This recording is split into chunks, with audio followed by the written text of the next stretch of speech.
শ্যামনগর উপজেলা বুড়িগোয়ালিনী দায়িত্বখালী মুন্ডাপাড়ায় বসবাস করি।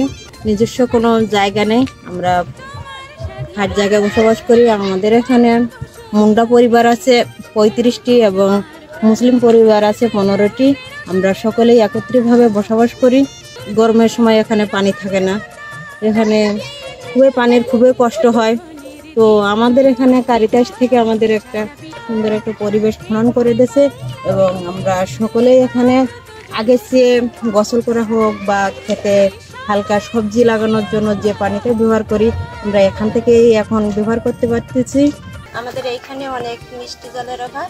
আমাদের পাশে একটি নদী আছে, নদীর জল অনেক অনেক লবণাক্ত। এবার এখানে গোসল করলে আমাদের নানাবিধ রোগের বিভিন্ন রকম সমস্যা হতো। কারিতাস থেকে আমাদের এই পুকুরটা দিয়েছে, যার ফলে আমরা এখন মিষ্টি জলে স্নান করতে পারছি।